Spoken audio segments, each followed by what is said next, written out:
Hello guys, so pag-usapan natin yung pinanood ko na movie. Magandang movie ito at historical, no? Na Pinoy movie.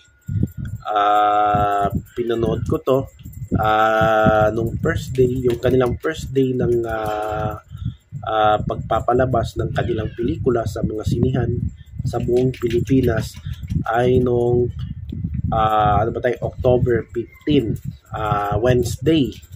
So yan yung first day ng movie Quezon. So ang story nito about kay dating Philippine President Manuel Luis Quezon na naging pangalawa na pangulo ng Republika ng Pilipinas since yung Pilipinas noon nasa under ng American colonialism, no? Colonialism. So yun. So directed by yung epic historical drama, film co-written, directed at edited and composed. So grabe, no? By Gerald Tarog. So itong si Gerald Tarog ay naging director din siya ng mga makasaysayang pelikula, no? Kagaya ng Goyo at General Luna. So yung General Luna, napanood ko na yan noon, pero itong Goyo hindi ko pa masyado napanood, no? So try ko yan panoorin siguro kung meron sa Netflix, no? So itong Manuel Quezon, of course story ito ng dating presidente. So bigyan ko kayo ng mga short story, cast at reaction natin tungkol sa movie na ito. So sana panoorin ito ng mga, lalo na yung mga estudyante, no? Yung mga Gen X dyan na Gen Z na medyo nakalimutan na yung ating kasaysayan, no? So sana mapanood ito ng mga estudyante, no? So itong bigyan ko kayo ng story, short story siguro kasi alam ko panoorin nyo ito sa mga sinihan. So si Manuel Quezon, kilala siya, no? Kilala si Manuel Quezon dahil presidente siya, pero ang medyo nakalimutan na ng iba na si Manuel Quezon pala ay lumaban din nung panahon na dumating yung mga Amerikano sa Pilipinas noong mga 1900s, yung Philippine-American War. So isa si Manuel Quezon sa mga lumaban doon, no? Laban sa mga Amerikano. So kaya saludo tayo dito sa kabayanihan ni Manuel Luis Quezon. So after that ay isa din siyang magaling, no, na abogado, no, at magaling magtalumpati, no, si Manuel Quezon. Halos yung mga tao talagang nakikinig, no, dito sa speech ni Manuel Quezon, no. So yun, tapos naging siya, gobernador ng Tayabas. Yan yung dating pinangalan na probinsya, no? Quezon. Yan yung Quezon province noon, kasama yung Aurora. So isa pa lang yung Tayabas noon. So naging governor siya doon, tapos naging House of Representatives, naging congressman siya, tapos naging senador. So sa pagkakalam ko rin, naging Senate President siya. So yun, tapos naging presidente na ng Pilipinas. So ikalawang naging presidente ng Pilipinas. So tumakbo siya noong 1935 bilang presidente. Vice President niya noon si Sergio Osmeña from Cebu, na itong dalawang ito ay on and off, no? Dati ring nagkaalitan itong dalawang ito, tapos nagkasundo lang. Siguro ang hangarin nila ay maging independent ang Pilipinas, no, after 10 years, no, hindi ako nagkakamali, 10 years. So pero nagkatotoo din, no. Naging presidente siya, nanalo siya. Sino yung kalaban niya noon? Sina Bishop Gregorio Aglipay at itong si former President General Emilio Aguinaldo na naging matindi niyang kalaban sa pagka-pangulo. So nanalo si Quezon doon at si Osmeña Vice President. So naglingkod sila from 1935, then na-elect yan noong 1940, tapos hindi nagtapos yung kanyang term dahil namatay siya noong 1944, no, sa sakit na tuberculosis. So si Quezon, mahilig ito manigarilyo at umiinom ng alak, no, na medyo naging cause yan ng kanyang sakit.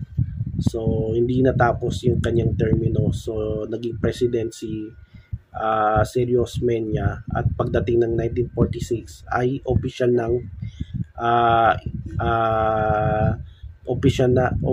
na naging malaya na ang Pilipinas mula sa Amerikano at na-elect na si Manuel Rojas bilang kauna-unang pangulo na naging independent na ang Pilipinas. So yan yung short story dito. So nung panahon din yon, nung namatay si Quezon, ay simula din yung World War II. Tapos nasakop tayo ng nahawak tayo ng mga Hapon. So yun din. So yan yung short story about dito kay Manuel Luis Quezon. So sino yung mga cast dito, guys? So by the way,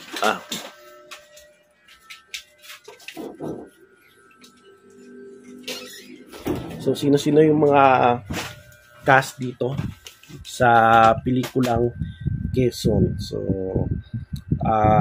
of course, yung bida si Jericho Rosales as Manuel L. Quezon, tapos si Benjamin Alves as yung batang Manuel Quezon. So itong si Benjamin Alves parang naging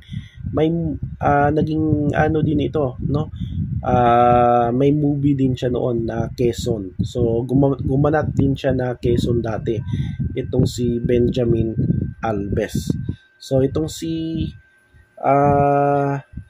Jericho Rosales ay gumanap na Old Manuel Quezon. So natin na. Tama. Tama. Parang siya yung dating gumanap na Quezon noon, si Benjamin Alves, di ako nagkakamali. So young Manuel L. Quezon, tapos si Karil as Aurora Quezon na asawa ni Manuel, naging first lady. Then si Boji Pascua as Raimundo Melisa. Itong si Raimundo Melisa ay katandem ni Aguinaldo noong 1935 elections. Tapos nandun din si Joros Gamboa, Ketchup Eusebio, si Romnick Sarmienta na gumanap na Osmeña, tapos si JC Santos as Manuel Rojas, tapos Bob Gibelli as Thomas Opus, Jake Macapagal as Manuel M. Nieto, Mon Confiado as Emilio Aguinaldo. Tapos Angeli Bayani as asawa ni Aguinaldo na si Maria Agoncillo. Tapos si Noel Polak na gumanap bilang asawa ni Sergio Osmeña na si Esperanza. Tapos si Lane Glenn as Leonard Wood na naging ang tawag nito, naging Governor General, no, ng Pilipinas under American period, no, nasakop tayo ng US. So si Leonard Wood, parang nagkaalitan din sila ni Manuel L. Quezon, no. So tapos si Ken Ramirez bilang Ray Conley, Nico Loco as Sergeant Johnston, tapos Aaron Villaflor as Joven Hernando. Yan yung young Joven, Joven pala. Kasi sa sa yung Joven Spanish word yan na young, no? Joven Hernando. Tapos si Chris Villanueva as older Joven Hernando. So itong si Joven Hernando ay sino ba siya sa buhay ni Quezon? Siya yung kaibigan ito ni Manuel L. Quezon, no? Nakita niya yung panahon na nagkipag-backpackan sila sa mga Amerikano noon. Tapos itong si Joven Hernando, naging kaibigan sila ni Manuel Quezon, na naging isang din, no, periodista, journalist, no, si Joven Hernando. Medyo hindi maganda yung kanilang relasyon. So yan yung abangan nyo kung bakit hindi naging maganda yung relasyon.